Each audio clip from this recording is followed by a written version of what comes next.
तो आप लोगों का स्वागत है हमारे एस स्मार्ट लर्निंग चैनल पर। आज हम लोग देखने वाले हैं क्लास 12 का अर्थशास्त्र मतलब इकोनॉमिक्स। तो चलिए हम लोग देखते हैं। बट आप लोग अगर हमारे चैनल पे नए हो तो चैनल को सब्सक्राइब कर लेना, क्योंकि ये बहुत ज़रूरी है, क्योंकि ऐसी अपडेट्स हम लोग लाते रहते हैं और ऐसा VVI क्वेश्चन बहुत लाने वाले हैं इस साल। ठीक है, बहुत सारे बहुत क्लासेस का आएंगे, क्लास 8, 9, 10, 12। ठीक है, 11 का भी कुछ प्लान नहीं किया हुआ है। अगर आप 11 के स्टूडेंट हो तो आप लोगों का कोई डिमांड हुआ तो हम लोग 11 का भी लाएंगे। ठीक है, तो चलिए हम लोग क्या बोलते हैं, शुरू करते हैं। क्लास 12 अर्थशास्त्र मतलब इकोनॉमिक्स। तो पहला चैप्टर का नाम है इस समय समष्ट अर्थशास्त्र का उद्भव। समष्ट अर्थशास्त्र का उद्भव। समष्टि अर्थशास्त्र की वर्तमान पुस्तक का सदभर। समष्टि अर्थशास्त्र क्या है? समष्टि अर्थशास्त्र के प्रमुख क्षेत्र कौन कौन से हैं? पूंजीवाद मतलब क्वेश्चन नंबर 4, पूंजीवादी अर्थशास्त्र की सूक्ष्म विशेषताएं क्या है?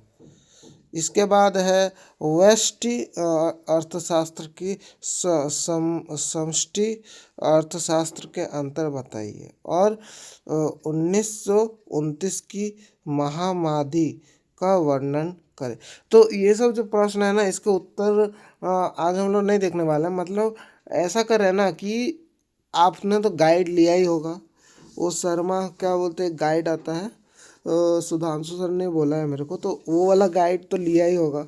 तो उस गाइड में ही ये सब क्वेश्चन का आंसर मिल जाएंगे आपको। ठीक है, सो ये वाला क्वेश्चन आंसर बहुत VVI है, इसलिए हम लोगों ने अलग से छाट के निकाले हैं। सो आप लोगों को ये सब मैं आपको दे दे रहा हूँ, आप स्क्रीनशॉट खींच लेना है और वो वाला जो आपके पास बुक है उस बुक से देख देख के आंसर को नोट डाउन कर लेना है और मार्क कर लेना है गाइड में। ठीक है, कौन कौन से क्वेश्चन बोले गए।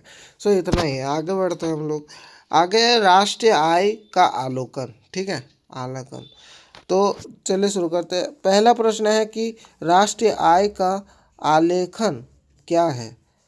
सकल घरेलू उत्पाद और निवल घरेलू उत्पाद के बीच अंतर स्पष्ट कीजिए। तीसरा हो जा रहा है कि मृत्यु दिवस क्या है? इसके बाद हो जा रहा है मतलब उसके साथ ही है राष्ट्र आय की गणना में इसका क्या महत्व है। आगे बढ़ते हैं, आगे बढ़ते हैं। राष्ट्र आय की गणना की विभिन्न विधियों, जैसे मतलब उत्पादन विधि, आय विधि और गाय विधि का विस्तार वर्णन करें। ये वाला प्रश्न है। इसके बाद हो जाता है मैट्रिक मतलब मौद्रिक GDP और वास्तविक ADP के में अंतर बताइए।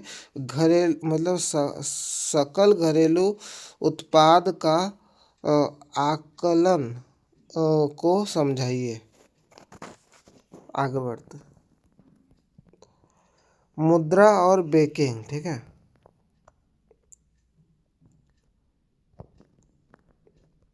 आगे बढ़ते। वस्तु विनिमय प्रणाली क्या है? इसका कमियां बताइए। मुद्रा क्या है और मुद्रा की आपूर्ति क्या समझाइए। और गुफा का क्या कार्य होता है? बेकिंग में मुख्य कार्य क्या है? वाणिज्यिक बैंक का केंद्रीय बैंक का क्या अंतर है? और साब निर्माण क्या है? और बैंक प्रणाली का महत्व बताइए। ये सब हर टाइप का अलग अलग क्वेश्चन है। किसी में 10 है, किसी में 5 है, किसी में 6 है। मतलब कोई फिक्स नहीं है।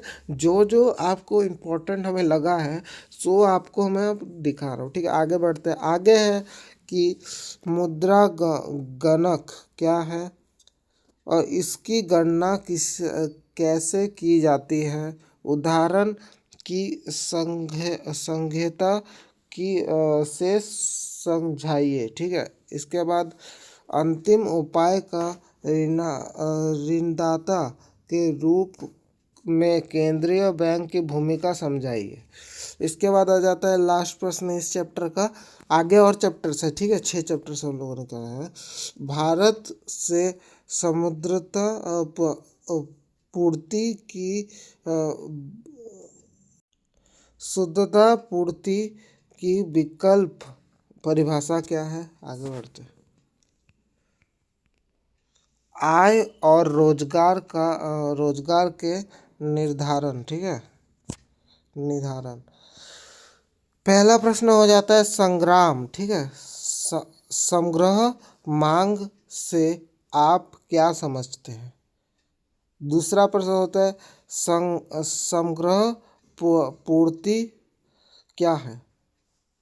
इसके बाद आता है आय और रोजगार के निर्धारण के किस कृष्ण के सिद्धांत की व्याख्या करें।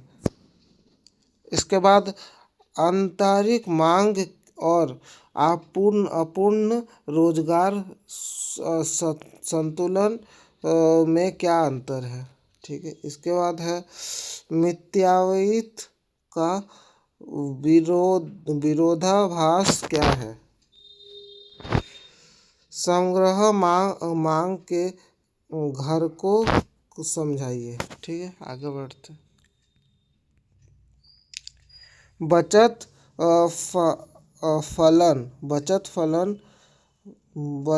फलन एमपीसी और एमपीएस को समझाइए एवं एमपीसी और एमपीएस के बीच मतलब संबंध है, क्या संबंध है। इसके बाद आ जाता है यदि सीमांत उपभोग प्रकृति एमपीसी 0.75 है तो निवेश गुणांक में गुणांक का मान ज्ञात करें। देखो दोस्तों, ये वाला थोड़ा दिक्कत हो रहा है मेरे को पढ़ने में, क्योंकि मैं नॉर्मली क्लास 10 तक पढ़ाता हूँ, तो सुधांशु तो थोड़े बिजी है, इसलिए मैं क्लास ले रहा हूँ। तो आपको अगर क्या बोलते हैं इसका पीडीएफ चाहिए तो हमारा टेलीग्राम चैनल ज्वाइन कर लेना, ठीक है। टेलीग्राम चैनल पे सब आईएमपी क्वेश्चंस मिल जाएंगे आपको। आगे है आगे का 9वां नंबर है, ठीक है, ये लास्ट नहीं था, एक लास्ट प्रश्न है उसी चैप्टर का। वो है कि नियोजित निवास क्या है। आगे बढ़ते हैं। सरकारी बजट एवं अर्थशास्त्र, अर्थव्यवस्था। आगे बढ़ते हैं। प्रश्न है कि सरकारी बजट क्या है, इसके मुख्य उद्देश्य लिखिए।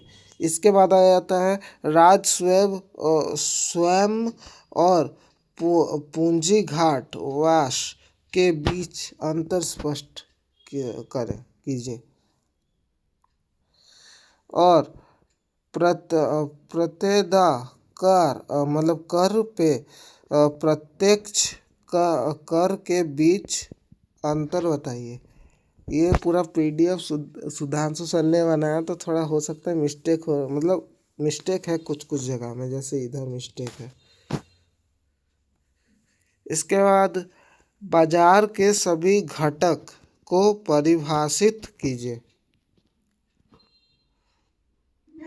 इसके बाद राजक प्रातत्य और पूंजीगत प्रतियों में भेद दीजिए। इसके बाद आगे है अर्थव्यवस्था में आर्थिक स्थिरता लेने में सरकारी व्यापार की भूमिका की व्याख्या करें। इधर व्यापार, इधर क्या लिखा है भाई, गलती तो है भाई।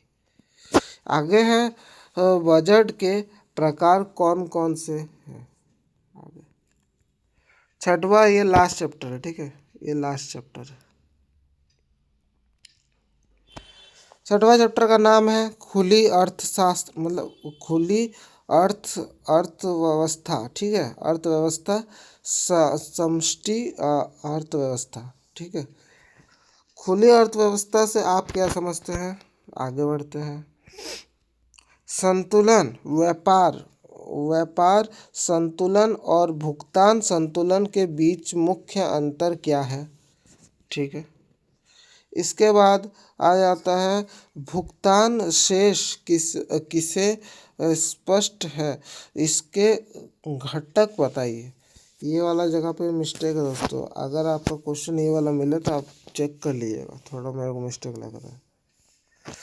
इसके बाद संतुलित व्यापार शेष और चालू खाता संतुलन में अंतर बताइए। आगे मौद्रिक विलियम विनिमय दर और वास्तविक विनिमय दर में अंतर बताइए। और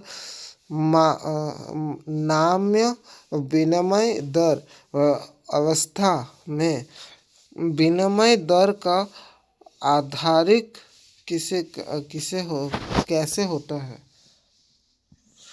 तो दोस्तों थोड़ा प्रॉब्लम आई मेरे को ये सब पढ़ने में, बट कोई बात नहीं, धीरे धीरे मैं भी थोड़ा मतलब क्लास 12 को पढ़ाना सीख जाऊंगा, तब मैं भी 11 12 को भी हायर क्लास में शिफ्ट हो जाऊंगा। सो आप लोगों को ये वाला वीडियो कैसा लगा आप कमेंट करके बता सकते हो। नहीं तो आपको ये वाला PDF चाहिए तो आप हमारे टेलीग्राम चैनल से जुड़ो, और क्या डिस्क्रिप्शन में लिंक दिया हुआ है, हमारे चैनल के डिस्क्रिप्शन में लिंक दिया हुआ है। ठीक है, चैनल के डिस्क्रिप्शन में लिंक दिया हुआ है, आप जाके चेकआउट कर सकते हो। Thank you for watching.